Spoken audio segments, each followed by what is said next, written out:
zava-miafina ara-baiboly fanambarana ny marina. Zava-miafina ara-baiboly fanambarana ny marina. Fandarana manokana izay arahanao eto amin'ny radio feon'ny lanitra 7 amby 100.4 sy ny radio fifoazam-pana 2 amby 100.1 ny alatsinainy ka hatramin'ny zoma manomboka amin'ny fitora alina izay anasana antsika rehetra tsy hakanavaka fa ho maro ny zavatra fantatsika mahakasika ny baiboly sy ny fahamarinana.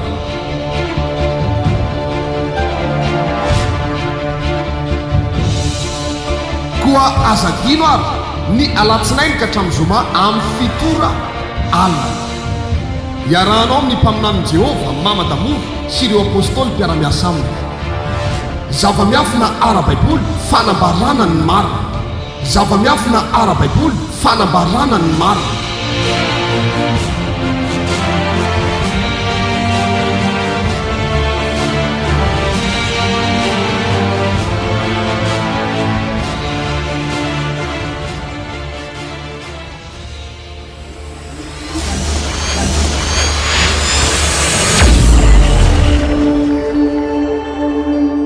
Faly miarabanao ny tenako feno fifaliana ny fanainao itoetra eo amin'ny fanatrehan'ny tomponao. Tsy iza moa zany manoloanao amin'izao fotoana izao fa mama Mpaminany ihany na Soeur Fabiola. Ia alohan'ny hijirantsika ao anatin'ny fandarana dia hivavaka aloha zany isika ametraka ny fotoana eo an-tanin'Andriamanitra. Hivavaka ary isika. Raha eo misaotra besaka anao indrindra amin'ny tsy androantsy io ny amin'ny fitiavanao sy ny famondram-ponao.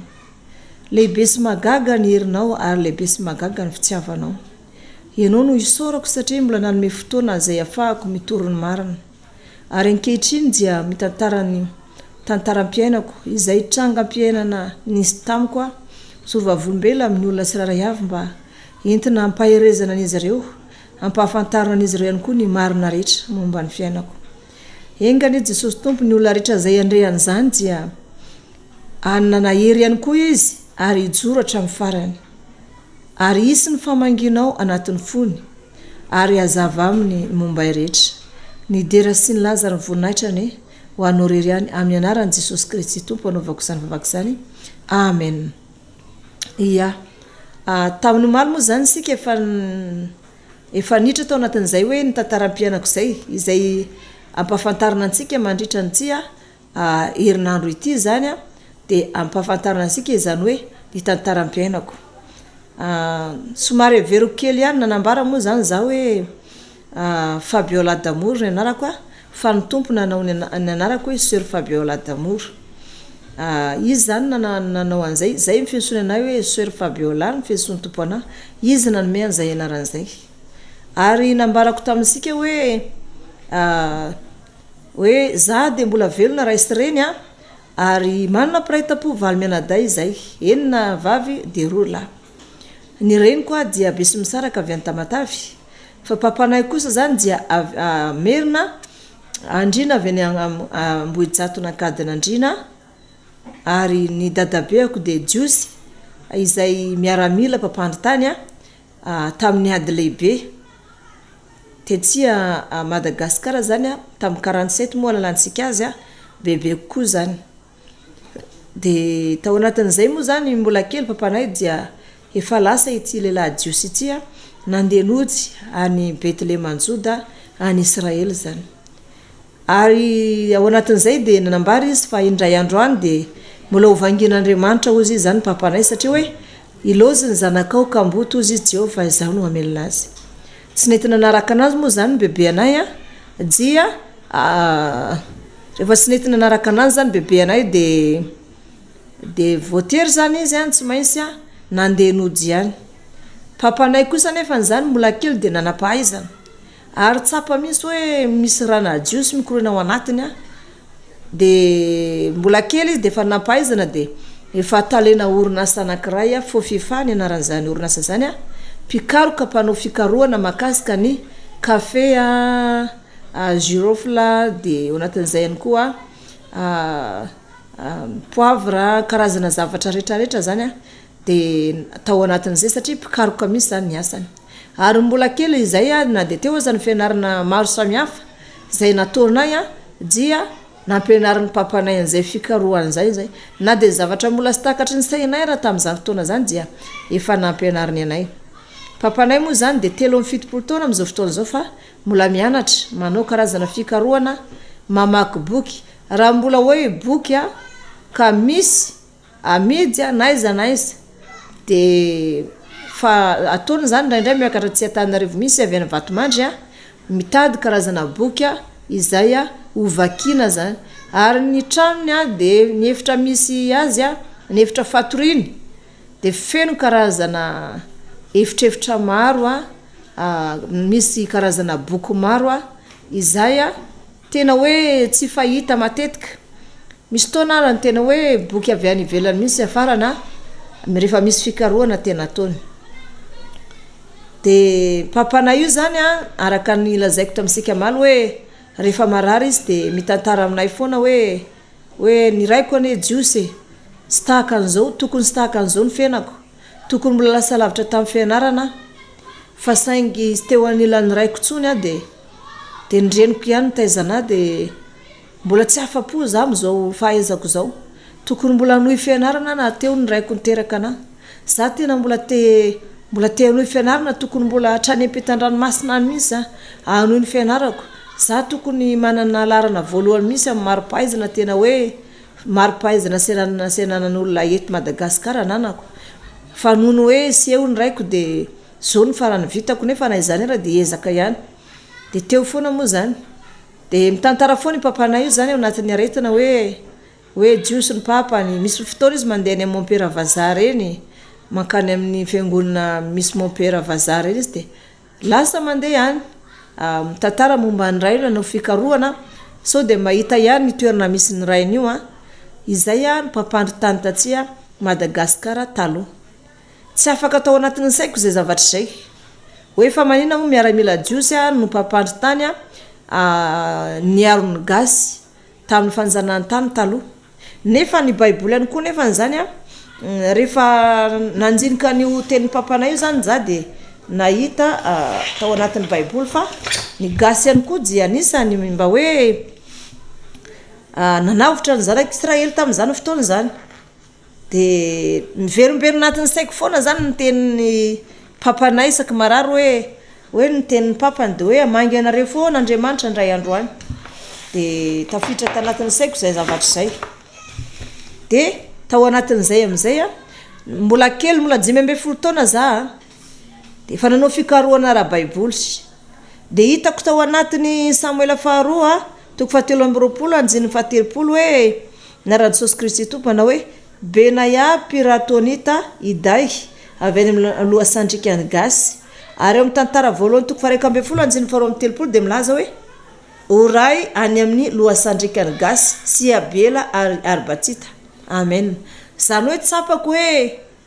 tamin'ny nametrahana ny Davida teo amin'ny fanjakany dia reo zany lehilahy maherin'i Davida izay nametraka ny Davida tamin'ny fanjakany zany tamin'izany fotoana zany. Dia nandinika za ary tsiko misy zavatra pita ao anatin'izay hoe ny gasy zany mpiravavy amin'ny Israela na ara-panahy zany na ara-tafika na be dia be zany mampiravavy ny zanak'Israely amin'ny malagasy zany. Dia tao anatin'izay moa dia ny tantara za teto makasika ny tantaram-piainako manokana hoe zany mbola vao 15 taona dia efa nikolokolon'Andriamanitra satria 15 taona za dia efa mahita lehilahy mitaizana ankoatra aman-dreniko. Tsy teneniko amin'ny papanay zany fa mandeha mianatra za dia manatitra anay izy. Izay rehetra toerana misy anahy dia misy an'io lehilahy foana. Ary nambarany tamin'izany fa izy no tany. Ity tany ity zany afaka hoe vovoka amin'ny tambatambatra dia mitonga dia miforona olona anankiray tampotampoka ho azy eo. Ary izay misy anahy tsy milalao mitokana taloha fa sy tsy milalao miaraka amin'ny ankizy rehetra. Dia io tany io no mampianatra anahy fahamarinana. Rehefa manao tantara za karazana tantara vato kely reny satria lazain'ny papanay fa tsy azo atao reny fa aleo ny ara ozy izy milalao zavatra hafa hoe manao kilalao hafa toy izay manao tantara vato kely. Nefa moa ny tantarana ankizy vavy zany dia reny tantara vato kely reny. Dia tonga io olona io dia mampianatra anahy lehilahy tamin'izany. dia nentezana salamiraiko izy ary tao anaty 12 taona io ihany koa za araka lazaiko tamintsika omaly moa zany fa famerenina lazaiko eto dia tsapako hoe nisy zany nisy zany ny karazana hoe ny fanirahan'Andriamanitra na anao ny asan'Andriamanitra anao fiangonana seho tamiko ny anjely fa hoe anao fiangonana hoy any Andriamanitra ny Israely eo amin'ny tokotaninay izay kanala fotsiny afovoany dia tokotaninay zany izy io fa ingeza be dia misy kanala zany afovoany dia avy teo dia teo zany nanangana ny fiangonana ary tsy niantoka naniariary tamin'izany fanamboarana zany fiangonana zany izay fa misy olona avy any miantso fotsiny hoe ato ve Soeur Fabiola no mipetraka dia hoe tsy mba meo anazy dia asehony papany dia zany efa rehefa isehony anjely amin'ny alina dia teneniko papanay foana hoe zany papa isehona lehilahy dia ohatran'izao dia mbola tsy miteny aloha izy fa avy eo izy miteny ray hoe teneno le olona miresaka aminao hoe na anjely hono ianao na sy anjely dia any papanay no miresaka fa za mbola mianatra sady za zarakavavy dia masaro piaro amin'ny papanay sady mbola sy zavatra fantatry momba an'izany fa misehory ianao any amin'ny papanay dia any no miresaka dia niseho tamin'ny papanay tokoa ilay anjely fa atokana ho an'Andriamanitra mbola kely zany ary tsy vitan'izay ihany fa hoe atao ilay trano fivavahana dia nanomboka teo moa zany dia gagabe zany hoe fa izy ary niantoka kanjo ny ampistoniny any dia nisy niantoka zany ilay fanamboarana ilay trano olona tsy fantatra nandeha fiara fotsy be zay izy 4x4 fiara fotsy be zay zany hoe tena fotsy misy pentina mihitsy dia izy tsy nivoaka tômôbila to ihany izy niantso dia nomeny ny vola tanatina valopy dia ino nanamboarana intelo nanatitra an'izay vola zay izy dia vita ny trano ny fanangonana hazo moa tamin'izany sarotra ary vita tamin'ny hazo dia vita tamin'ny ravinala ny tafo dia vita tamin'ny ravinala ny rindrina dia ohatr'izany dia vita tamin'ny hazo 7 metatra ny sakany ary 4 metatra ny lavany rehefa vitanay io fiangonana io dia nakatonay teo dia nasinay fefy tsy nisy nivavaka tao satria tsy haiko zany mampivavaka zany tamin'izany moa za dia nivavaka tamin'ny Anglikana satria renjaza tany mamanay fikambana renjaza ary tena fanafo vita confirmation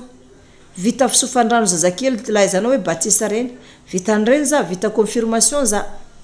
dia efa nianatra efa tafiditra korala za dia hoe nianatra karazana hoe katekomena andray fanasany tompo any moa zany efa vita confirmation ianao to dia mandray fanasany tompo azy zany fa ao anatin'ny confirmation iny zany misy fampianarana be dia be ohatran'le hoe asika manao formation batisa tahaka an'izay zany alohan'ny hijerina confirmation dia vitako daholo ny jingana rehetra fa nisy etaetam-panahy mihitsy tato anatiko hoe hitady fiangonana marina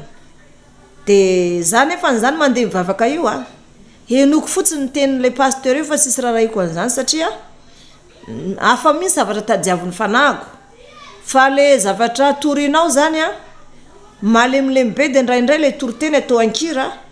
dia tezitra be za hoe toriteny koa ve dia atao ankira zany efa tsy zavatra tena irefidrefitra be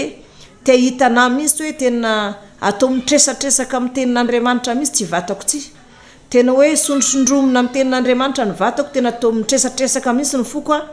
amin'ny tenin'Andriamanitra hitenenana mafy anitsinana amina landratsiko zay zany tena hoe tanjoko zany eo anatin'izay kanjo zany sy izay zavatra mihitsy dia nitezateza teo ihany dia anaty korala moa dia manao tantara dia manao tantaran'ny Maria rehefa krismasy dia indraindray manao magy ohatran'izay foana ny toerana misy anahy dia lehibe tao dia amin'ny toerana misy anay moa zany amin'ny toerana izay naterahako misy sampanandalana eo amin'ny devant tokotaninay dia mitoriteny eo pasteur dia torahako vato sady tezerako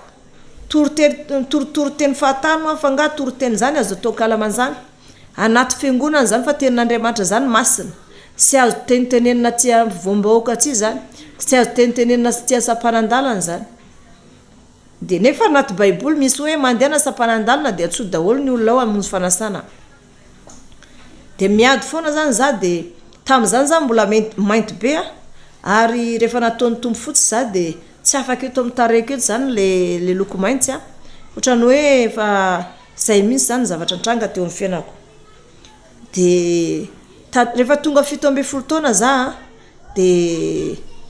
15 taona zany nanao le fiangonana lazain'Andriamanitra amin'ny anjely hoe manaova ny trano tempoly ho an'ny Andriamanitra ny Israely. Dia jiny hoe 15 taona za irain'Andriamanitra amin'izany. Dia nitenen'Andriamanitra tampampanay atokana ny viliko, atokana ny vilany fandrahoana sakafoko, atokana ny trano ipetrahako, atokana ny toerana mombana, dia nitokana trano misy za, tokana matory za, tena nohamasinina fa anatina boky moa zany ahitantsika hoe manahoana ny saroko tamin'izany. Dia tena hoe nohamasinina mihitsy. Dia raha ohatra zany za taloha zany ka hoe misakafo ka tsy hitako fa nisy volo tafiditra tany anatin'ny sakafoko tany ka lasa tany anatiko dia tsy tavela atao anatiko zany sakafo nohaniko zany fa mandoa za dia tsy maintsy mivoaka iny volo iny. Zany hoe tena faran'izay fady anahy mihitsy zany hoe mihinana sakafo nefa nisy volo. Ary raha ohatra ka sakafo hoe nisy volo hitako io sakafoko androany,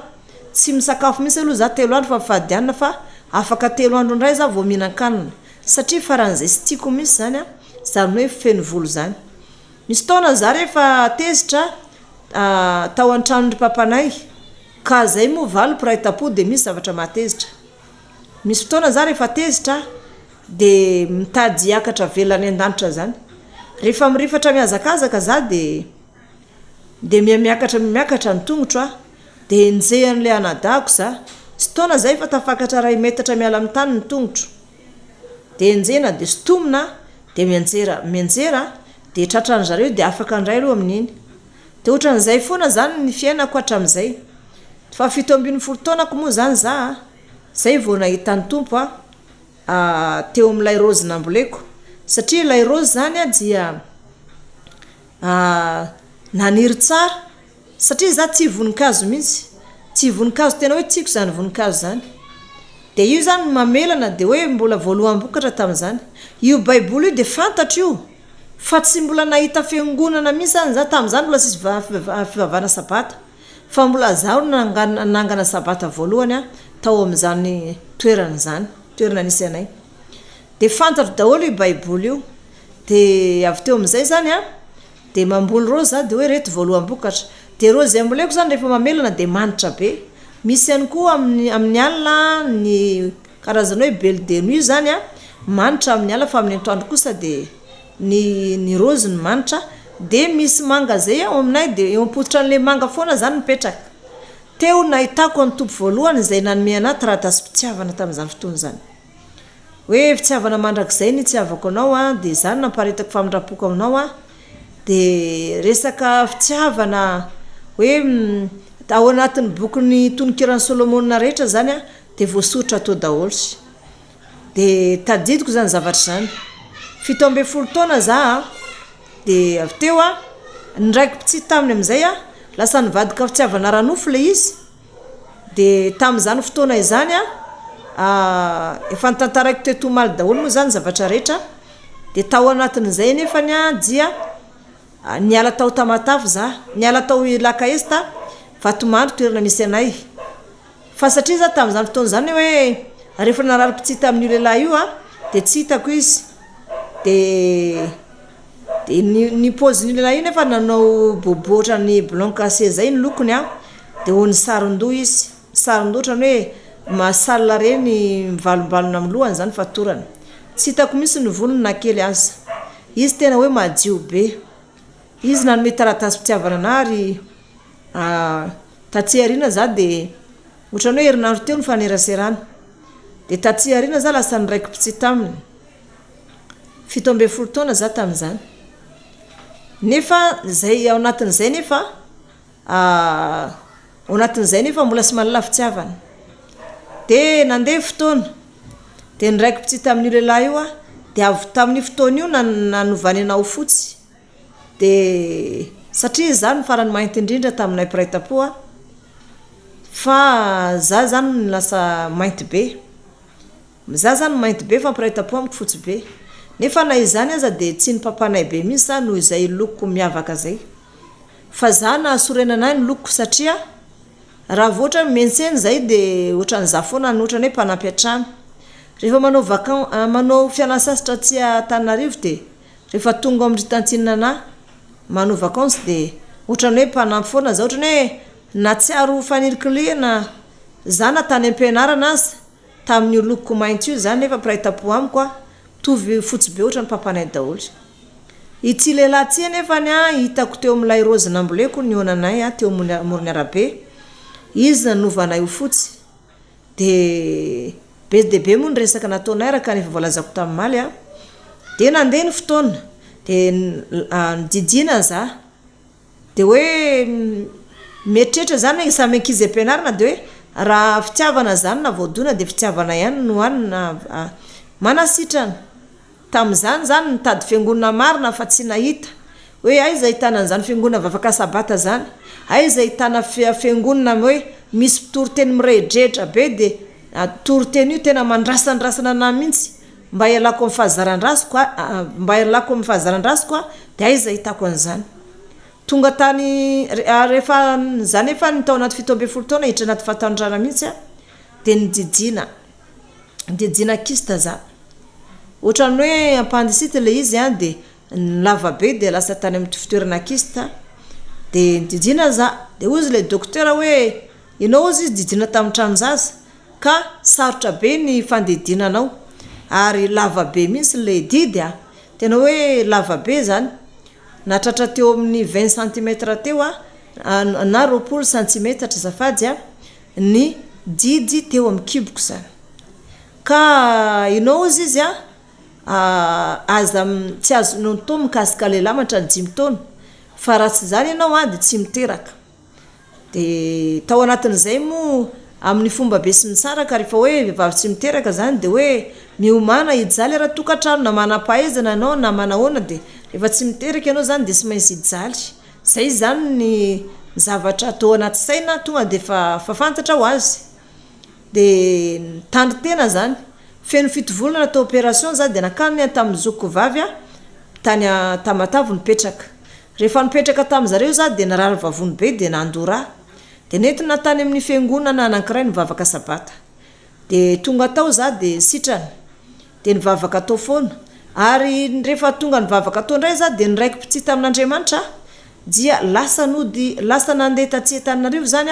ny zokiko vavy sy ny vadiny no niasan'zareo satria niasa tamin'ny kolasy zareo dia indraindray miasa ny amin'ny enrifreuse zany ohatran'izay zany zavatra nataony zareo dia zareo sa Tamatavy nanofatrano za nefa tsy miasa ndray mandreniko lavitra tsy nialako Tamatavy zany dia resaka hoe fahamarina satria tsy haiko fa tena nangetahitany hoe fahamarinana zany za hoe aiza hitako toriteny tena mandrasandrasana dia io fiangona io zany tamin'izany fotoana zany tena tsy misy kianina fa masina tena masina be ny olona ary nisy fankatsiavana be tena hoe tao amin'izany fiangonana zany Andriamanitra dia teo anefa nisy lehilahy tonga tamiko zany antitra nanao izy zany nanao akanjo lehilahy antitra zany dia nandodo maravarina na dia hoe odio dia mandrosy fa izy zany tadiavinao dia olona mipetraka amin'ny trano tsy izy anatra tsy valopy zany eo mipetraka ato zarery iaho izy ka n'olona mipetraka amin'ny trano ty fotsiny ka zany eo mipetraka ato fa aniza le izy anasa ahona vola ozy izy eo anatin'iny dia rehefa anao zany ozy izy le izy dia tazomy ary raha ohatra ao ka tonga ny tompony akananzy dia za ozy avy eo mifanaraka aminy eny araha dia tazomiko le izy dia navitako fantrano navitako zavatra be dia be dia indray ariva zany andeha namonjy n'le fotoam-bavaka hoe takariva-pahasoavana zay sakiny lakamisy ariva tamin'izay dia nrava mijimy dia nisy lehilahy tamin'izany fotoana zany nisokatra io Mbatovio tany Tamatavy nisokafany voalohany fa sy tao Moramanga dia Dinatek fensony Tamatavy an'io hoe miasa amin'ny Dinatek dia nisy lehilahy nanatona naty ozy valim-bavaka anao dia nameny vola za dia hoe sy misy tambony tsy misy tambony ozy izy fa ity fotsiny dia tonga dia nalohako no fantranoko jimvolana vijiko daholo ny zavatra rehetra za amin'izany mbola matory MC le manofatrano tsy mananinina fa sy volany tokana sady andrahoana vary loka dia tao anatin'izay dia nividy vilany nividy zavatra rehetra zay ilaina nividy sô nividy koveta fandriana kodoro dia nividy latabatra dia misy seza efatra dia lasa tranona tovavy kely nafinaritra be ny tranoko hatramina rideau tena hoe hafa mihitsy nahatamana dia nifanerasera tamiko foana zany ty lehilahy ty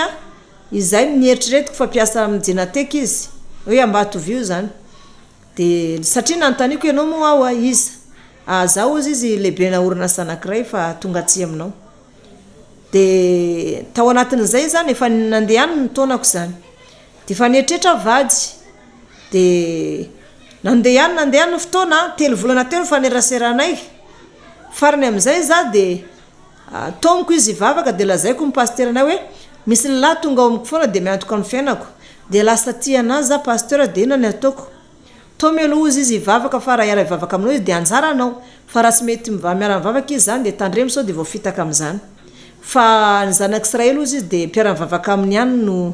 no zareo ihany no fampaka fa tsy manambady amalekita zany na zebosita na olona hafa firenena dia eno dia teneniko izy hoe ndao anao araka vavaka aminay izy satra be amikaraka vavaka amin'ny jentilisa satria zavatra be dia be ny tsy ampy jentilisa anao ina zay fa fantafantarako jentilisa zany dia hoe le olona tsy mivavaka mpanompo sampo ny fahalako an'izany jentilisa zany jentilisa anao ina zay fa zay raha mitandrina sabata sy mihina zava-padina dia nefa n'izany tao amin'ny fiangonana io tsy ampy voaloham-bolana tsy ampy feno volana tsy ampy ny zavatra ka nefa kosa nanao batisa tamin'ny ranobe fa mitambatra ny olatra hatrany fadim-bolana to batisa mitambatra ny tokatrano maso ary vita batisa tamin'ny ranobe tamin'izany fiangonana zany za ary nasangana fiangonana valo tamin'izany fiangonana zany noho ny tsy fahalalana za ozy sy miara mivavaka amin'ny jentilisa zany fa be dia be ho zavatra tsy ampy aminareo fa zay manko noho izy jiosy dia manana ny fivavahana manokana fa zao daholo fivavahana dia zao daholo dia tantaraiko any amin'ny pasteur anay dia lazaiko amin'izay pasteur hoe za pasteur tia an'io lehilahy io izy nefa tsy mitory fitiavana amiko mihitsy za nefa tia anazy lazaiko izy hoe iara ivavaka amintsika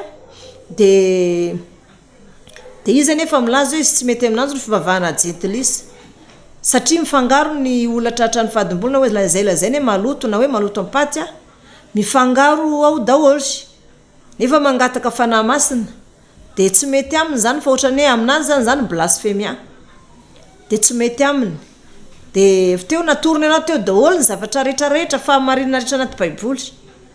dia marina zany ozy izy ny pasteur kanefa ozy izy mbola misy pasteur lehibe ozy izy isika filompanorona ka sarotra be no iteny dia telefonena le filompanorona le fiangonana sabata ny vavahako dia tonga dia lazainy fa mpaminany sandoka za tamin'izany dia nalany baraka tambony pilipitra imbalo zany nalany baraka tambony pilipitra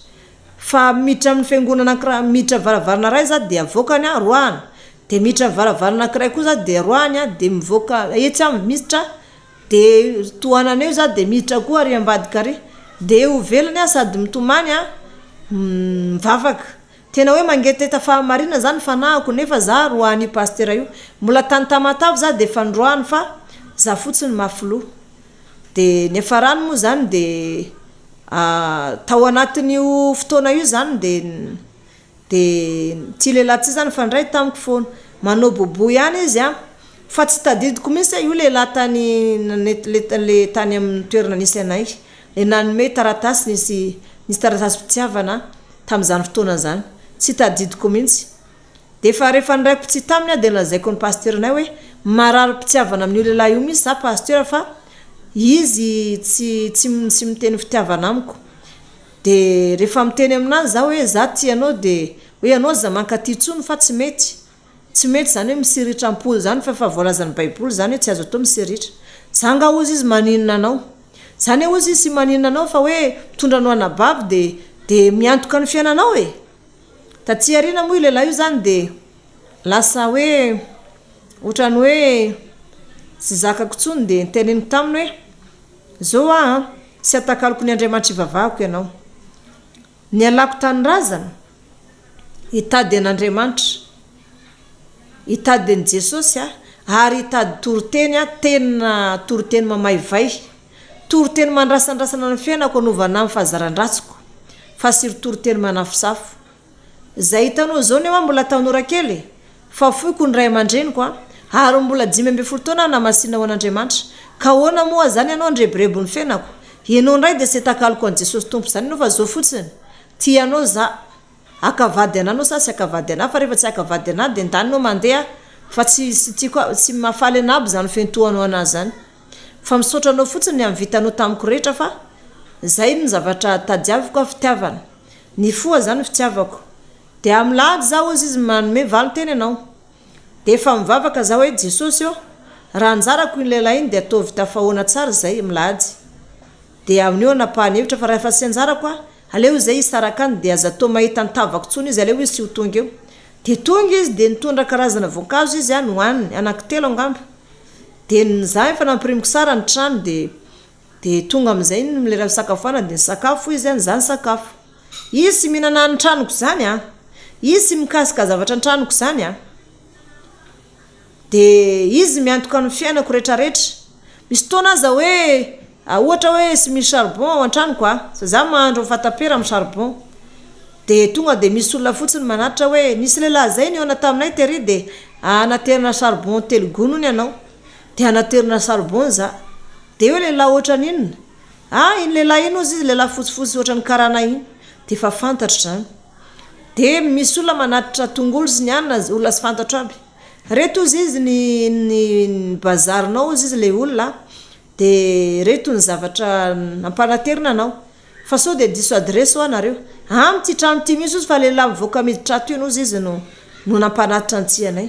Dia antaniko izy dia izy daholo ary ny toerana rehetra zay alehako mandeha mentsena za dia hitany. Dia misy fotoana zany misy fotoana za hoe mietrehitra hoe tsy mietrehitra anazy mihitsy fa mamaky baiboly ao an-trano dia hitany za mamaky baiboly dia ampianariny ana baiboly hoe ty sy marina ty dia ty ny marina, ity ny tsy marina dia ty ny marina. Dia ampianariny ana daholo ny zavatra rehetrarehetra. Dia teo zany dia tao anatin'izay zany raiky pitsy tamin'ny tonga lahady dia laza amin'izay za dia nitazomiko ny tanana resao amiko amin'izay hoe tsy anano sa sy ty ana fa androany farany fankahitantsika fa ianao ndray ho sy avelako sao dia mietrehitra ho ianao hoe ilazana hoe sy ty ana dia hoe ialako amin'Andriamanitra zany nandratra ny foko fa Jesosy efa tiako talohanao ary tsy atakaloko an'Andriamanitra zany ianao fa ny alako ny ray sy ny reniko dia fitiavako an'Andriamanitra. So anao dia eritrehitra hoe rehefa ilaza sy ty ana anao dia ala amin'Andriamanitra za dia ohatra ny nangano andro zany ranomasony dia za mitomany be tenenao hoe ty ana anao sa sy ty ana ianao ve nefa nozy izy mahandry ana raha ohatra ka hoe entoako ny fiainanao, entoako ny fitafinao, entoako ny fantranonao dia mahandry ana ve ianao fa za ozy mbola andeha ho any am'raiko dia iresaka amin'ny momba an'izay. Dia raha manaiky ozy izy dia avy za mpakatra anao fa raha ohatra ka tsy manaiky izy dia hita eo ihany ozy izy kanefa ozy izy za mbola tsy manambady tsy misy lalàna manoatra ana anambady mihitsy ka mahandry ana ve ianao. Ka teo akaikinahy zany nisy vadina tany sambo zay dia isaky ny 7 volana anaty sambo any ny vadiny dia afaka 7 volana vao tonga ho aminy. Indraindray raha volana fotsiny eo na 3 volana dia lasa indray mandeha miasa ny sambo dia afaka 7 volana indray vao tonga. Dia io zany nalaiko eritrehitra hoe vitako any miandry anao na mandra-piavinao ka ny eritreretiko misy hoe piasa ambatovizina hoe piasa ny Jenateky zany tao tamatavy satria be dia be ny vahiny tonga tao tamin'izany fotoana zany niasa. Dia ny eritreretiko hoe lehibe ny ambatovizy satria izy hoe lehibe ny orinasa dia apetrao aminao zany hoe raha ianao zany hoe anambady lehibe na orinasa zany zay zany tao anatin'ny saiko dia hoe izy raha mbola sisy nininina aminay tena hoe mafohy vola amina million miantoka amin'ny fiainako dia hoe indrindra fa hoe raha hoe mpivady zay dia hiadana sy hofinatra zary mety hoe ahita asao daholo ny fianakaviako satria zay mba eritreritra zany ama hoe lehibe ny orinasa anazy tsy azoko misy io teny hoe lehibe ny orinasa izy fa ny eritreretiko hoe lehibe ny orinasa Jenateky ao tamatavy zany de zay zany zavatra nisy de no nefa nozy mandry ana de vita koa miandry anao raha entoanao ny fiainako fa akavady anao sasy akavady ana mba afako miteny amin'ny ray amandreniko mazava tsara hoe enina tsy de teo zany de nitazomiko ny tanany de efa nitomany be za fa tena bongo misy ny masoko miteny aminazy ny tanjoko zany satria hoe tsy azo atao mifampisiritra ao am-po fa zava-poana ny vavaka tao raha ohatra ka hoe misy mifampisiritra ao am-po de zany efa sy te hitra amin'izany fisiritany zany de zany tenako anazy zany hoanne mitafiditra anaty fisiritany de efa mijangajanga am-posady zany ny tenin'ny tompo hoe raha misy lehilahy hoe mijery vehivavy lahy de mijangajanga am-pony ka de hoe aza mitsiritra volazany didy folo de ialako amin'izany satria fantatrao zany za fa nialako ray amandreniko fitiavako an'Andriamanitra fitiavako an Jesosy tompo ka sao de avy aminao no ampiditra fahotana amina fa za hitanao zao tena tsy an'Andriamanitra ka ambarao ny teninao de teo amizay de otra nangano any ranomasiny de nraisiko ny tanany de ozy izy hoe za ozy tsy afaka nambady anao zany fa za ozy izy Jesosy Kristy zanak'Andriamanitra tonga de nanjavona izy tao anatin'izy nanjavona io zany de gaga be za ary tonga de tazona ny foko aingana za fa seka tonga de janona tampoka ny foko izy tsy hita tadiaviko izy nankaiza izy teo nijerevako any ambany fandrina ambany latabatra amin'ny toerana maro mety ahitako ananjy tsy hitako nanomboka teo zany tsy nahita ananjy tsony za hoe tsy hitako tsony zany izy de netretra zany za hoe hay zany za mandeha am-piangonana isan'andro kay zany de ny tompo le tadiaviko any am-piangonana kay zany le teneniko hoe sy atakaloko an Jesosy tompo ianao hay zany ny tompo iny naka endrik'olombelona de narary fo zany za sy laza tamin'ny ray amandreniko sy laza tamin'ny mpiraita-po amiko nijaliko tamin'izany fotoana zany fa niaretako zany hoe nisy vehivavy zany avy any Ambatondrazaka nanangana zanakavavy niteraka 3 lahy izy fa sy niteraka vavy de hitako tamin'ny nofy izy hoe mila na atao zanaka za ihany koa hitany tamin'ny nofy hoe ilainy atao ny zanakavavy hoasangany de tao anatin'izay no nifandraisana ary rehefa nifandray zahay dia vao hitan'le vehivavy io zany de tsy haiko andeha hivavaka maraina ngambany za tamin'iny de le vehivavy io avy ny an-tsena de tonga de hitany de nifamihana taminy ny zanako izy de nifamihana sady nitomany be izy de nentiny tany am'zareo za de nalaina ndray nentako rehetra tany an-trano koa tany an-trano le nisehony tompo tamiko io de nafindra tany am'zareo de tao zana namasy tena de teo am'izay zany namasy tena tao de ny zareo moa niteraka 3 lahy de raha misy mafantatra amsika de hoe mamatamatavy le vehivavy io zany zay nananganao zanaka sika Tanarivo ngambany ankoatra nomba vao mahalala ny mamatamatavy daholo efa 7 taona ihany koa izy am'izao fotoana zao de ny zavatra nitranga tamin'izany fotoana zany dia rehefa nasangano zanany vavy zany za marina hoe sy vita taratasy ny fananganana zanakavavy fa za kosa nipetraka tao aminy tsy haiko nanitra ny 5 taona nipetrahako tao aminy de zana ny 3 lahy samy efa manambady daholo kanefa tao anatin'izay de tena mbola samy sisy nanambady aloha zareo fa am'izao zareo fa samy nanambady de tena hoe tsy be ana daholo nitondra nanabavy za entiny papanay misangasangana foana rehefa mandray vola izy de matetika zany zareo mahazo vola isan'andro de vidianana jipo za de vidianana zavatra rehetra kanefa kosa zay efa nisy any tompo efa niantoka ana teo aloha de efa manana ny zavatra rehetra zany za kanefa natokana ny papanay trano za zany hoe trano misy efitrefitra trano anankiray fa misy efitrefitra de efitra anankiray misy ana tao zany mivavaka amin'Andriamanitra tena hoe mivavaka de nivavaka amin'le fiangonana sabata za de fiangonana io zany taloha tena hoe feno fahamasinana vadina pasteur tena hoe lava be ny saron-dohanjareo mety eo amin'ny 2 metatra eo ngamba de misy tady mifatotra eo mifatotra amin'olona izy de mifatotra any amin'ny atoka misy tadiny kely de aveo otrany hoe mikoromborombo zay de sakelena amin'ny tanana de tena hoe nafinaritra be tamin'izany fotoana zany tena hafa mihitsy zany ny zavatra nitranga tamin'izany fotoana zany tena hoe nafinaritra zany ny fahamasinana de tena hoe nafinaritra tena hoe tao ihany koa ny fankatsy be dia efa nipetraka tamin'ny papanahy za dia afaka le fitiavana tato anatin'ny foko afaka iny dia rehefa nipetraka tao zany za dia niezaka nanome fitiavana be anazy zany mamana io satria hoe zay vao mba nanana zanaka vavy na dia hoe tsy naterany aza za dia tao amin'izay tao amin'ilay fiangonana nisy anay nisy vehivavy niteny amin'ny teny anglisy ary avy any ihany koa izy tonga tao mpaminany adventiste izy io taorinany Hélène White zany dia ny zavatra nitranga dia tonga tao izy dia naminany hoe amin'ny fiangonana tsy izy misy vehivavy tena tsy an'Andriamanitra ozy izy dia mety ho alain'ny tompo izy io ho faty 3 andro ary aorinan'izay dia isangana maty izy fa ampahitany tompo zavatra be dehibe dia tao anatin'izay zany no nahitako ay zany tao anatin'ny fotoana io za moa efa nirehitra ihany noho ny amin'ny torotenin'ny pasteur anay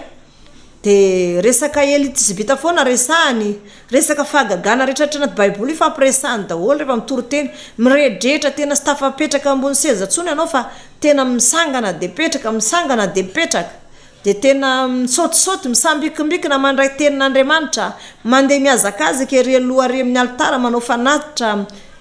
ohatrany hoe raisinao zany ohatrany hoe sodrano le izy dia manao anipy zany le dikany ohatrany hoe mandeha manome anipy zany ianao mandeha manatitra vola ary amin'ny altara mandray le teny fikasana dia tao anatin'izay dia tena hoe nampiasain'Andriamanitra dia ny zavatra nisy tao anatin'izay dia tonga taty amiko ilay fahafatesany rava sabata izahay dia za moa tamin'izany fotoana zany vavitokana dia nana daty 3 dia ireo zany mahandro dia mamanay mahandro dia papanay koa tsy mahandro dia tsy ampanaovina zavatra fa mivavaka foana dia zavatra nisy zany avy mivavaka sabata zay dia hoy za tamin'ny mamanay zaho mama ho amin'ny sakafo fa zano anabe sakafo sika ozy izy anaka mbola sy vita zareo sy anaka reny moa tsy manao anaka zay mbola sy vita anaka ny sakafo sika fa ividianana zavatra ianao dia nidianany sakafo tany za dia nihinana dia avy teo zaho mama tsy sakafo sony fa atory fa voky azy zany matory raha ozy izy dia aza foazina ho za rehefa sakafo rehefa aveo fa za reraka be ozy izy ka za natory iny dia niala tamiko ty fanahiko ty rehefa niala tamiko ty fanahiko ty dia namaky vaky an'io lanitra io nentiny anjely dia nentina tany amin'ny tompo dia avy teo dia nampahitany tompo lanitra sy ny elo za tamin'izany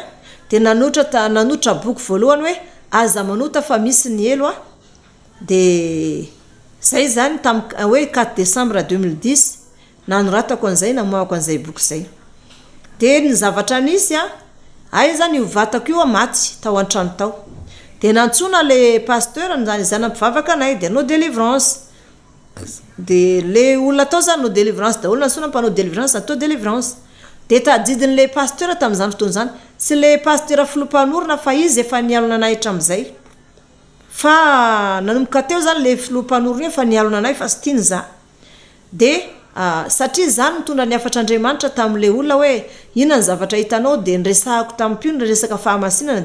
dia resaka fahamarinana rehetrarehetra hoe zao tokony tandremansika ozy ny tompo dia sy tian'le pasteur za dia nankalainy dia nandeha ny fotoana dia araka ny teniko zany hoe fa impirindroana za tamin'le fiangonana fa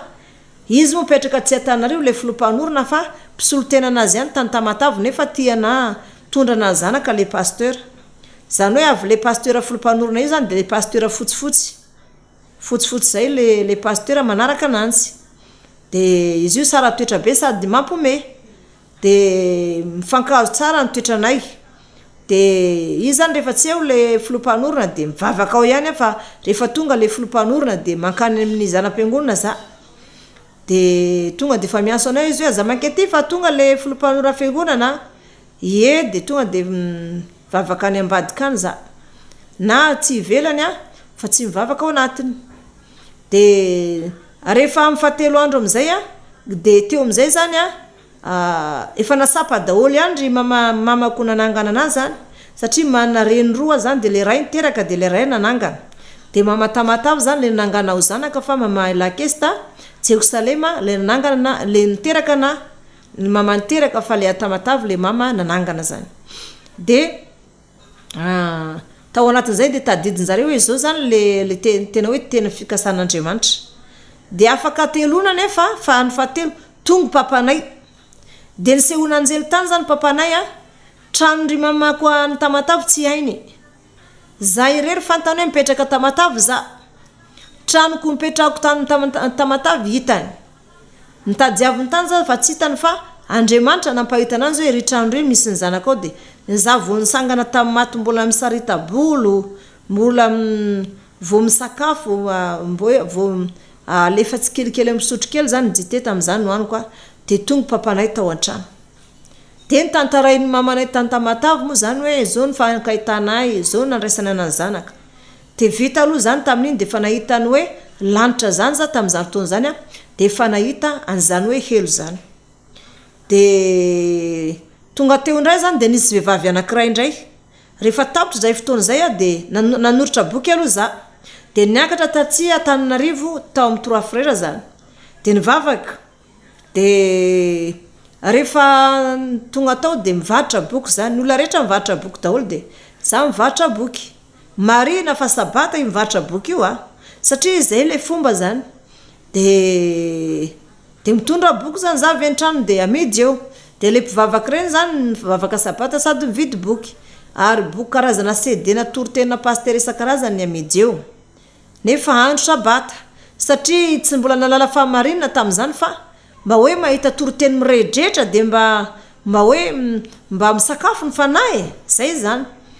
de teo am'izay zany niteny tamin'le pasteur folompanorona zao tsy mety le fitafiany vadinao fa ny tompo hoe efa nanafatra asika fa tokony ho masina sika ary tokony verina tamin'ny fahamasinana sika voalohany ka raha ohatra hoe ka ohatra zao ny fitafin'olona ho any hitondra olo any an-danitra de tsy mety fa manina raha tenenao vadinao de mba hoe tenenao vadinao mba hiala am'le fitafiana mitanjatanjaka sy fitafiana manara-batana de ozy hoe rehefa tsy mety aminao ozy izy tsy vengonana tsy de miala ianao ozy de ndroany za tamin'ny 20 marsa reka amby 20 reka amby 24 zany hoe 2011 zany nanomboka teo moa zany de niverina indray za de zareo nankalaza 20 marsa de niverina indray za fa 6 volana marsa hoe so de mbola izy famindram-po ihany amin'ny pasteur de amindrano fo za so de hoe mbola mindra fo ihany izy de kanzo tonga tao vo maika za ndroany tamin'ny 6 marsa reka amby 24 tsy nivavaka tao tsony za satria tena fandroana sy fanaovana tsy fa roka sy fanaovana olombelona tsony zany de lasa zany no tamamako tany Tamatavy zany ny zavatra tanytranga io nefany de ny zavatra talohan'izay aloha de nisy vehivavy namako de nisy vehivavy namako de i vehivavy io zany ankoatrany hoe namana olombelona zany hoe teo aloha zany zay de nampiasain'Andriamanitra be rehefa avy nisangana tamin'ny maty io zany de nampiasain'Andriamanitra be tena hoe nanao fahagagana mitra na taxi be zany zay de miesika devoly daholo ny olona na taxi be rehetrarehetra de mivoaka zay sy le namako de olombelona le namako de avy teo am'izay de ozy le de mitsoka zay satria fantatra hoe herin'Andriamanitra vetsy amiko no mahatonga an'io de ozy le chauffeur an taxi be rehefa morakoraka daholo na taxi be de mijanona izy de reny musulmana roa vavy reny ozy le misarin-do reny mihitsy nandalo teo izy de nampiesika mbala velona andretolo reto de zay am'zany efa tonga de mitsoka de eo ambadika tran'olona zay mikakaka mifomezana satria tamin'izany mbola tao anatin'ny fahatandrana be le mbola tsy hofomezana sy nisa-karazany reny de mezana zay mandeha posiposy zay de entin'le posy de tonga de mitorana le miesika devoly le mpitondra posy de singidin'le posy zay tamin'izany sy mbola nisy posiposy bisikileta reny fa le posy tanana de tamin'izay le mitondra sarina amin'ny posy tanana zany de izy miesika devoly de miongana le posy de miara miongana amin'iny za de aveo zany efa mianjera mipetraka ohatrany hoe nianjera zany fa tonga de mipetraka zany de nanontaniana de vorony olona efa manina kosa vivavy eo toany fa ohatra fa manina anao manao ani de ozy le lehilahy mitondra le posy hoe tsy fananiko ozy izy fa nahita lehilahy zaho ozy izy misy manao kanjo mangirina be niaraka taminy de zakako ozy izy a de fanina zaho de nisy fanaratsy ozy nivoaka tato anatiko de masapamaivana za teo zaho ozy izy ohatrany navesabesatra zay sady reraka sady nanaintana be fa zao zaho ozy izy sitrany de resy lahatra le olona de misy olona dala eny andalana eny a mitondra hazo de tsoka daholo ny olona fa nefa le adala vao mahita anazy le namako io de mandohalika mifony de gaga mihitsy zany za hoe mombanahy zany Andriamanitra fa sy tadidiko sony le resaka anay sy tompo anomka teo a tsy nahatadidiny ny hoe ohatran'izao zavatra nitranga ohatr'izao fa ohatrany hoe zavatra nandalo sendrany serana iny a de zay zany de avy teo zany de nampiasain'Andriamanitra be zay tamin'ny resaka hoe dengy sy ny sikongony reny a be de be ny olona tonga amin'le fiangonana mivavaka sabata io a marary milahatra ohatrany amin'ny hôpitaly fa zay metrahako tany de sitrana ary tena tsy foin'le pasteur tany mihitsy a vokatra an'izay asan'Andriamanitra nataoko zay fa le pasteur filompanorona zany no nialona de izy foana tsy mandroka anay fa rehefa tsy eo izy de mivavaka ndray fa rehefa ao izy a de na za miakara tenibohitra nany amin'ny zanam-piangonana na tsy ivelany de nanomboka nahita fitsy tamin'ny tao am'izay zany za de farany am'izay zany a tena hoe fahagagana be fa na ny olona mandalo ary zaka misy olona mandalo io de torana le olona mianjera mikarapoka fotsiny eo de tena hoe feno herin'Andriamanitra nanao fahagagana de misy zandriko hoe katusia iny a tratrana retina albadira izy zany hoe famisaviana karazana hoe famisaviana komoriana le izy satria tsy anany zany le olona de nefa izy mbola efa nampianarin'ny papanay raha ohatra ka mijangajanga ka sy soratra ny voanatra ny ray aman-dreny sady sy mivoaka virjina antrany ray aman-dreny sy mivoaka virjina madio ka voaviravirany olona dia tsy tian'Andriamanitra zany fa potsika foana ny fiainana de efa voataiza tamin'izany zany de efa sy de niasasaina tamin'ny zavatra firitsony ohatran'izay zany zavatra ny ainana de io za sy le namako vavy io zany a nitrangana zavatra matetika rehefa sy misy vola ho an-tranonay de misy vola misy sakafo foana zay de zavatra nitranga tamin'ny fiainako a de tamin'ny le vehivavy namako de le vehivavy namako zany de tahaka an'izao zavatra nisy de fa niseho tamiko io zavatra io a fa tsy fantatro fa ny anazy zany matetika olona irany tompo hoe tsy hony ianao ny zavatra ohatr'izao fa misy lehilahy zay naniraka anay taty de ohatr'izay ny fahazahoako zavatra fa ny le vehivavy namako indray zany a dia izy eo anatin'ny sifisiny sakafo de mivavaka avy niara nivavaka tamiko izy de nandeha no de mbola nivavaka de avy teo tonga de nisy saka zay niditra tamin'ny varavarana de tonga de metraka zavatra teo mbola tabatra de taitra le namako toa de nijery saka le izy ary rehefa nitranga teo amin'ny fiainako koza fa ny saka anankiroany anay roa tsy mitovy isy moa nanontany tamiko teto hoe tsy anao moa le izy fa le namanao nitranga le izy tamiko de nitranga le izy tamin'le namako ao anatin'le sifisinkanina no nitrangan'le izy zany satria zavatra marina moa tenenina eto hoe Jesosy eo zay tena sisy hanina mihitsy de jinio sara hoe misy saka ngeza be de nitra varavarankely izy tonga de misaoty mafy be teo mbola tabatra de taitra zany ianao le mivavaka iny a de izy koa tonga de mitsoka de zay rehevanao am'izay a ny zavatra nentin'io saka io a de mitondra sachet izy a de nisy vary tao a vary fotsy tsy haiko na telo kapoka ngamba de nisy trondro a nisy voatabia sy tongolo a nisy menaka nisy volo de gaga be hoe saka koa ve de tondra trondro de nentinay tany amin'le pasteur le izy de ozy hoe fitahin'Andriamanitra ozy izy fa sy tadidinareo ve Eli na ny endasiny anjely mofo ozy izy de nohaniny sady tsy tadidinareo ny koa lay goaika nanome mofo senany Eli de goaika avy eo ozy izy de andeha natitra mofo fa sy hohan'ilay goaika ny andalina ve le mofo sena aterina any amin'ny Eli ozy izy sy tadidinareo nga ozy izy ten'Andriamanitra anaty baiboly fa avy amin'Andriamanitra io fa rehefa tsy hohaninareo izy le pasteur de totsinanako anazy de faly zany zay fa avy amin'Andriamanitra de hohaninay besaka lavitra noho izany ny fahagagana nitranga teo amin'ny fiainako sy ny fiainan'le namako zany taty ariana moa zany dia nanana namana za saraka ndray zany zay sy le namako io de nanana namana ndray za de le namako mitovy amin'ny tarehiko ny tarehany fa izy avo vaventsy de lasa nanana namana zany za de fitantarako ny sy ambarateloko zay efa mipetrako amindry mamanay ao Tamatavy tokana ny efitranoko mitokana matory za manao vavaka adiny 20 isanandro fa ny fivoako io tonga de menjera daholo zay rehetra miona amiko zany hoe katusia zany no tratran'le aretina teneniko teo hoe maty ny tanany de atramin'ny tratrany ankavanana marary de maty ny tanany de tratrany fanafody na albajirana andreny comorien zany albajirana le fanafody de zao zany fatony zareo alain zareo le sarin'le olona de makarano anatina tavoangy izy de asitriny ao anatin'le anina le tavoangy misy rano le sarin'le olona de rehefa amin'ny fotoana le olona zany voafatra ny tanany ny katusia tena voafatra de avy ny maty tanana vanana izy iny tam'izany fotoana zany le mbola nofagagana be efa natao délivrance tam'le filompanorona le fiangonana ivavahanay fa tsy mety sitrana efa toina fa tsy mety sitrana zay nefa ny amin'ny fotoana io anatin'le manao fagagana tena goavana be mihitsy de nafarako hoe mandehana tsy Tamatavy fa za tsy ho any Antananarivo fa tonga any tsy afaka mivavaka fa sy tiana le pasteur ao de tonga tao Tamatavy izy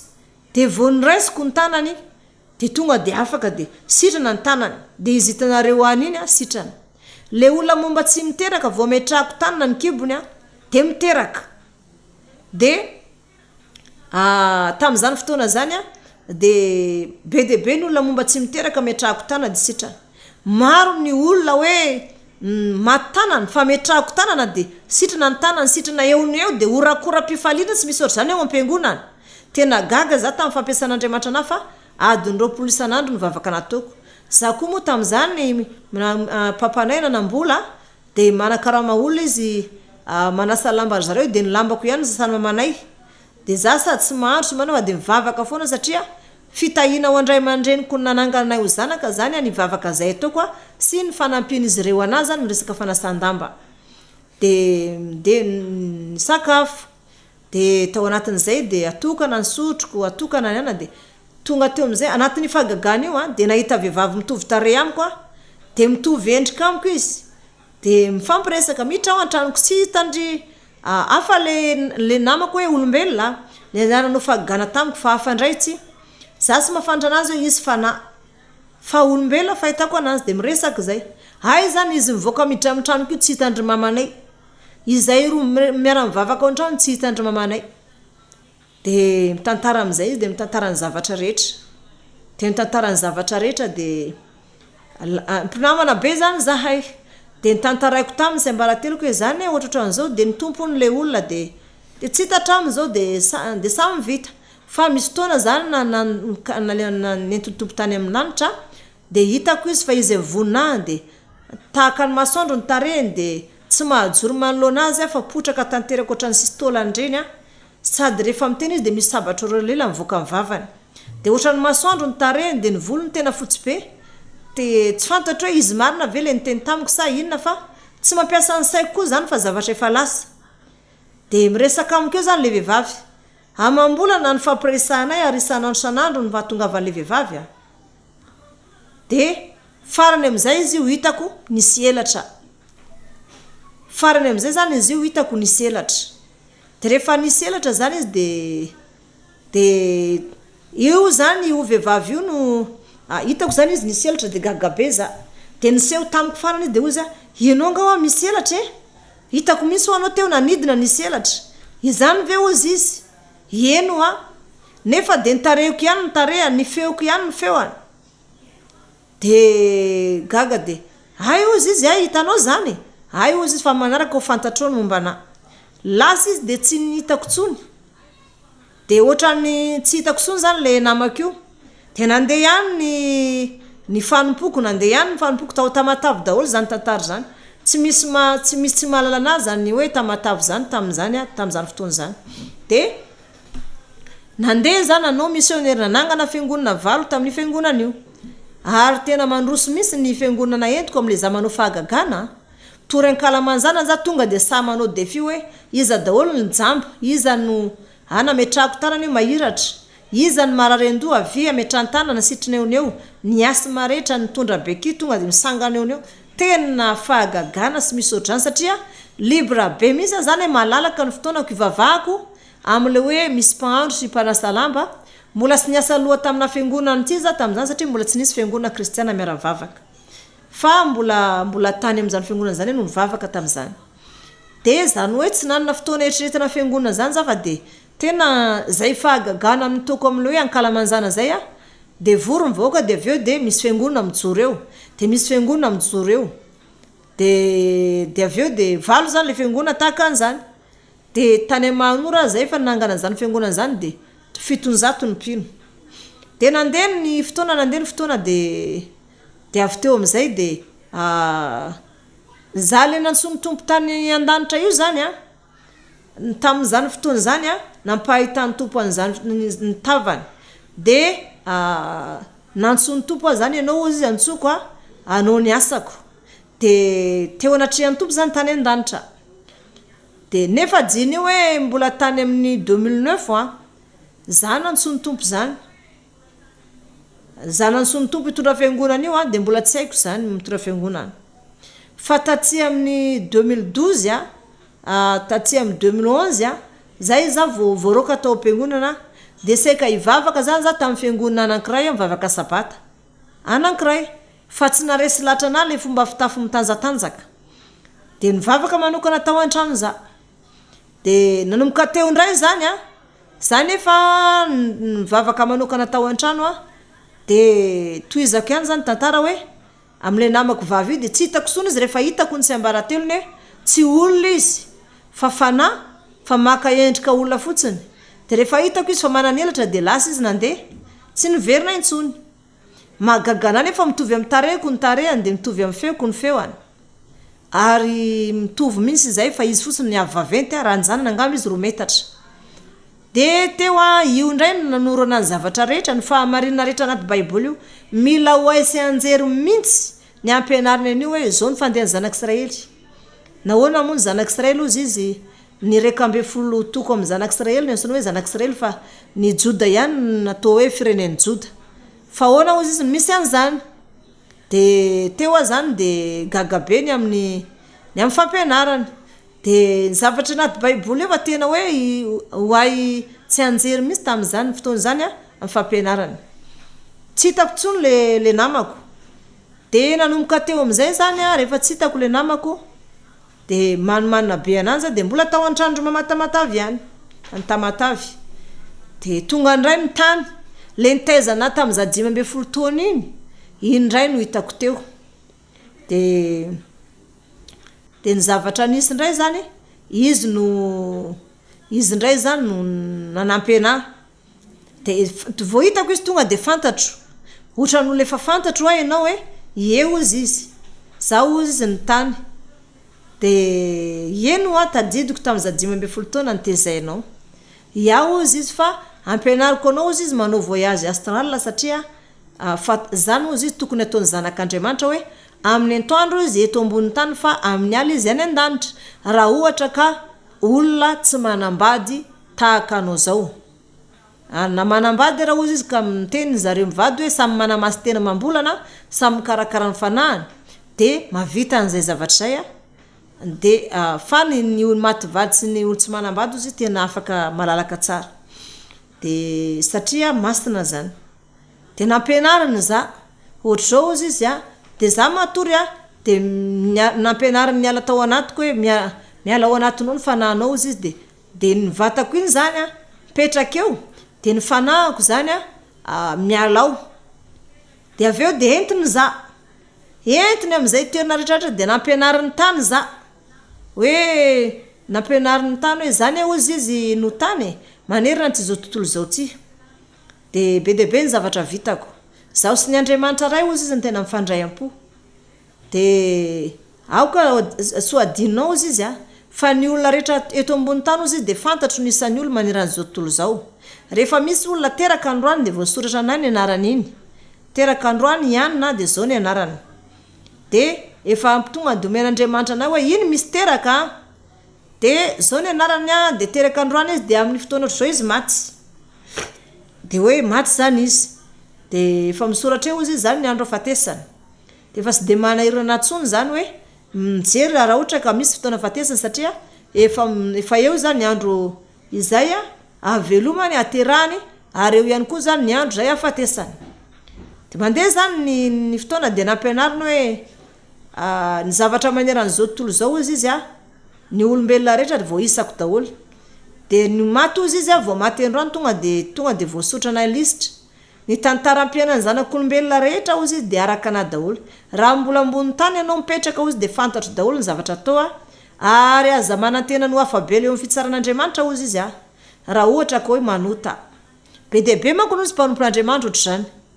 Dia besaka ny piona mpanentena ny pasteur hoe ho any an-danitra sika ho any an-danitra nefa ny fahamarinana tsy ao. Dia tandremo tsara ozy izy ianao antson'Andriamanitra anao ny asany dia tandremo tsara ozy izy fa zao ny fahamarinana dia zao ny fahamasinana. Dia zaho sy efa nanson'Andriamanitra tamin'ny efa ela be aza fa sy tanteraka ilay izy.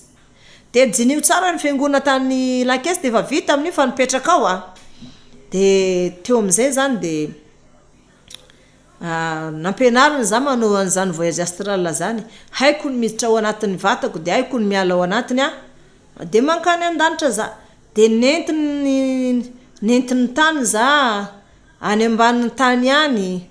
nentiny za eny amin'ny abakabaka eny, entiny za eo amin'ny fitsaran'Andriamanitra. Dia mahita olona tsara iny dia ampahitana daholo ohatr'izao ny fitsarana pasteur. Dia hitako tsara mihitsy hoe ohatrany hoe karazana hoe faribolana zay le toerana fitsarana dia manao boribory eo ny lola 12 420 12 amin'ny ilany dia 12 amin'ny ilany dia avy eo dia eo afovoany mpitsara dia misy anjely dia atsy ariana aty zany misy antsana dia eo manome lamosina an'le antsana zany le olona tsarainy. Dia eo ambony eo zany amin'ny rindrina zay misy an'zareo ny didy folo. Dia jerena ny didy folo hoe dia matetika zany mavoan'le pasteur le hoe mahatsiarova ny andro sabata satria le mibavaka alahady dia sy mitandrina sabata. Dia hoy zareo raha ohatra ka zavatra hafa na diso anao na fahalemena dia afaka nifonan'ny tompo. Fa raha hoe nisoratana ny didy ozy izy nisoratany didin'Andriamanitra, nisoratany tanan'Andriamanitra tamin'ny andron'ny Mosesy hoe rasan'ny tanan'Andriamanitra nanoratra dia tsy azo hanina fa rehefa diso amin'ny ray loha dia diso amin'izy rehetra. Dia eo ihany le olona tonga dia fa sady ny devoly ihany koa miampanga hoe sady io ihany koa ny ohatr'izao ihany koa dia lasalasany devoly hoe nao ve olona pasteur tsy mahalala baiboly firy makina an'io nareo mbola doctrine ny fiangonanareo ihany no fantatrareo zany ifehezanareo fa tsy ny baiboly. Maninona zao raha many baiboly mivakina dia fantatrareo ny marina zao nareo nanaiky ny fitapitahana fotsiny dia zao ny afaranareo nanompo an'Andriamanitra fotsiny ny 30 taona nefa ho any amin'ny elo any ndao aingakaingana tonga dia asipiny any amin'ny elo le olona dia mikikika be dia ataony tany arahana iny hoe ndao arahana dia arahana etsy ariana dia io le olona mikikika tonga dia anatin'le volcan le mipoka reny dia le misy ranona volcan le manonjanonja reny dia tonga dia ao anatin'ireny zany le pasteur tonga dia milatsaka ao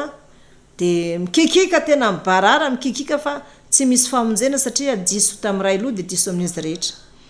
Dia ohatran'izay dia atorony anandray ny hoe raha olo-marina tsara iny dia nasehony ana mihitsy ny sary ny Marie Magdalene. Dia zao izy tamin'izany fotoana zany ny tsaraina Marie Magdalene satria izy voavontsy fa marina izy dia ary tsy misy fampetipetenana kanefa izy nijangajanga tamin'ny Simona boka dia Simona fariseo zany. Dia ny zavatra nitranga io fariseo io no tratrany niaraka taminy dia io ny ampangana anzy hoe ty vehivavy ty tonga taty an-tranoko nandavo anahy. Dia zay zany natonga le olona sy ny mampanora-dalàna ny torabato ny Marie Magdalena tamin'izany. Dia ny zavatra nitranga tamin'izany fotoana zany dia zao nanana fofombady virgine Simona boka afantarantsika ananzy ao anatin'ny baiboly fa fariseo izy iny. Mpanora-dalàna tena hoe fariseo sy mpanora-dalàna moa zany dia mitovy ihany satria samy mpanorad-dalàna daholo ihany de mamaky lalàna isaka sabata de ny zavatra misy zany a dia Marie Magdalena Virgin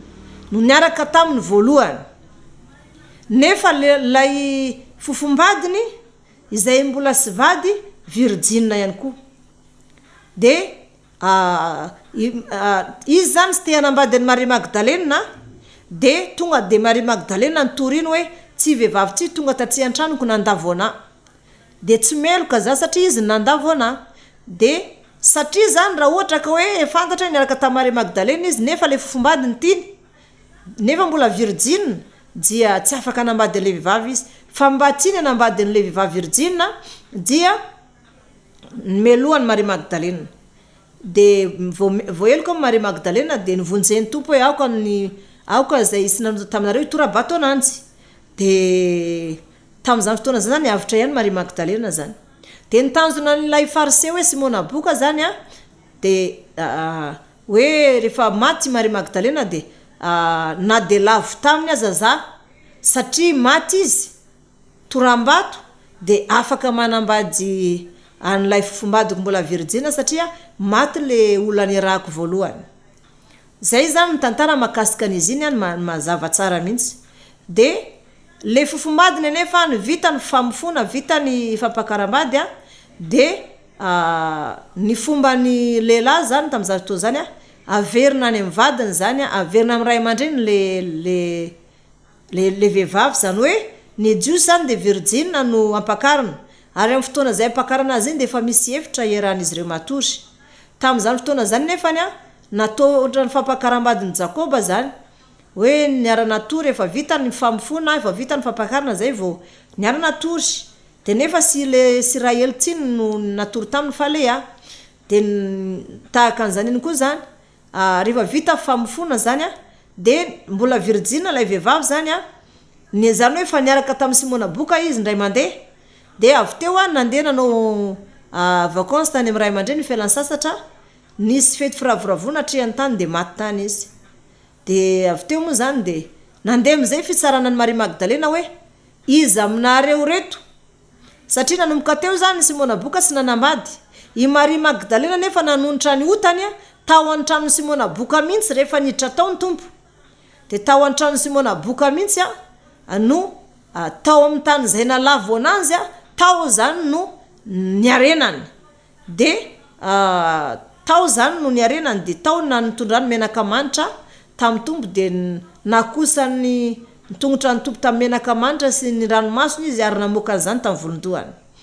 de Simona Boka aza mietrehitra hoe raha fantany raha mpaminany tokoa tsy lehilahy tsy de mahalala fa vehivavy mpanoty vehivavy mikasika azy io de hoy ny tompo hoe fantatra tokoa ity vehivavy tsiry Simona fa voavelany elobe satria be fitiavana izy de tao anatin'izay fotoana izay zany no ny zavatra nitranga dia ny zavatra nitranga zany dia maty zany ny vady Simona Boka de Simona Boka sy nanambady fa nino an Jesosy izy taty arina nino an Jesosy tompo zany izy de rehefa nino an Jesosy tompo zany izy de tao anatin'izay zany voatsara am'izay tsaraina am'izay zany hoe iza le tena vadiny Simona Boka i Marie Magdalena le niarahany voalohany ve sa ilay fofombadiny Virgin niarahany faharoa satria raha maty i Marie Magdalena de afaka tamin'ny Marie Magdalena ny Simona Boka fa tsy maty nefa Marie Magdalena fa velona fa nefa izy mbola nakavady ihany iza ny diso i Marie Magdalena sa ilay vehivavy fiancéany zany hoe fofombadiny efa vita efa vadiny misy moa zany vadiny Simona Boka teo zany no hoe zany hoe mbola sy nitsaraina Marie Magdalena tany an-danitra fa niditra ny lanitra madiodio fa niandry n'ilay vadiny Simona Boka maty zay vao nandeha ny fitsarana na de olo marina ary izy de sy maintsy nitsaraina zay le tenenako am'le hoe manambady olona maty vady io marina hoe afaka tamin'ny lalàna izy fa misy foana fanontaniana am'ireny de teo am'izay zany nahitako hoe Marie Magdalena ny tena vadiny satria Marie Magdalena ny Virgin niarahany voalohany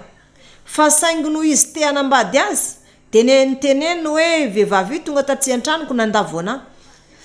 dia nitereny fotsiny zany hoe vonoan'olona hotoram-bato nefa ny tompo nanavitra any Maria Magdalena. Ary Maria Magdalena dia tsy niorina tamin'ny Simona Boka intsony ny fony fa tao an-trano Simona Boka mihitsy no tao ny nanontany dia tao ny nanaovany fanatim-panonerana teo anatrehan'i Jesosy tompo zany. Ary fikamanina anankiray mihitsy ery Magdalena zay virgine ao amin'ny tompo zany hoe nijangajanga tany aloha fa rehefa tao amin'ny tompo dia virgine dia manandanja be zany hoe virgine ao amin'ny tompo zany. Hafa zany le virgine hatramin'izay naterahany dia hafa le virgine ao amin'ny tompo. Zao izy Maria Magdalena virgine ao amin'ny tompo za. Fa nefany i Magdalena milaza fa izy nionika dia tokony mandray an'ilay satroboninahitry nionika, vehivavy mionika sy nanambady izy zany, satria ambony be zany hoe vehivavy mionika sy nanambady fa nanompan'Andriamanitra dia nionika tsy nanambady. Dia nefany rehefa nivoaka ny didim-pitsarana nanambady Magdalena satria nanambady zany Maria Magdalena fa ilay vadiny Simona Boka vita soratra taminy mpangala badin'olona.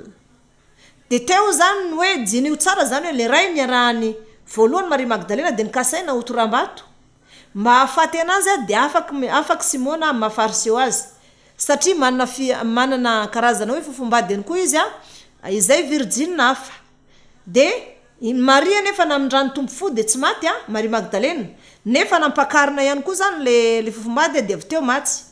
Dia rehefa nivoaka ny didim-pisarana dia tsy mipetraka amin'ny tanin'ny olona nionika noho ny fitiavana an' Jesosy intsony i Maria fa mipetraka amin'ny plasin'olona nanambady. Ary voalaza fa izy ny vadiny Simona Boka na dia firaisana indray mandeha aza natao. Dia itsy vadiny Simona Boka ity zany nilazaina fa nangalatra vadin'olona satria naniny izy efa niaraka tamin'ny Maria nefa mbola niarahanao. Dia nandeha teo zany nefa vehivavy marina ihany koa sady nenao ny tompo ary nibebaka tsara. Simona Boka ihany koa tena hoe nibebaka. Dia zany hoe nanalana zany ny fananan-jareo tany an-danitra avokatra an'izay zavatra izay satria tarinan'izay moa samy bebaka daholo dia samy voavela heloka fa ny fitsaran'Andriamanitra zany ny zavatra nitranga foana ihany. Dia hoy izy ny tany hitanao tsara io hitanao tsara io dia mahaiza mitondra tena tsara. Fa hitanao tsara io dia mahaiza ianao mitondra tena tsara fa zany ny fitsarana ty. Teo zany vao tena tonga saina hoe na dia tsy vadiny Simona zany Maria Magdalena fa hay zany izy mihitsy ny ansolona hoe io vono ihany fa io mihitsy nanatona tatsy an-tranoko na mijangajangana satria sy te hanambady azy izy nefa Maria virgine. Hay ve zany Maria zany sy virgine ao amin'ny tompo intsony fa voalotony ihany indray mandeha nefa indray mandeha zay ihany no aranofo dia avy teo nanompo ny tompo dia tsy nanao an'izay intsony sady tsy nanambady fa nitoro filazantsara nefa ny didim-pisarana mivoaka ny lanitra dia hoe vadiny Simona ianao fa tsy ionika zany mihitsy. Sy hoe vehivavy nionika ianao fa vadiny Simona ny didim-pisarana nivoaka. Dia niala tany amin'ny toerana zay nisy an'ny vehivavy nionika izy hoe virgine ao amin'ny tompo fa mipetraka tany amin'ny toerana tamin'ilay toerana manambady nefa dia le vehivavy anankiray indray le hoe vadiny Simona Boka dia io indray zany lasa voalaza hoe nangala badin'olona dia soa ihany zao izy fa indray mandeha niaraka tamin'ny Simona Boka dia nangano vacances tany amin'ny ray aman-dreny koa dia maty tany fa tsy manotokantrano dia avitra ihany izy. Fa i Simona zany rehefa maty indray vehivavy io dia nibebaka tsy nanao tsony fa tena hoe natsapany fahadisoana nataony dia lasa mpianatra ny tompo ihany tatsy ariana dia voavonjy ihany izy fa ny tena vadiny dia i Maria Magdalena. Dia natorony tany anao hoe hitanao tsara io dia ny zavatra rehetra zany atorony tany ana daholo.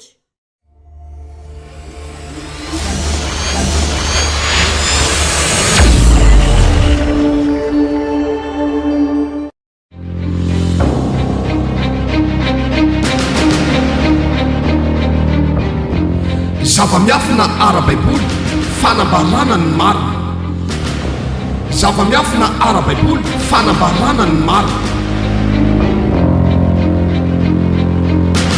fandarana manokana izay arahanao eto amin'ny radio feon'ny lanitra 7 amin'izany teboka 2 sy ny radio fifoazam-pana 2 amin'izany teboka 1 ny alatsinainy ka hatramin'ny zoma manomboka amin'ny fitora alina izay anasanantsika rehetra tsy hakanavaka fa ho maro ny zavatra fantatsika mahakasika ny baiboly sy ny fahamarinana.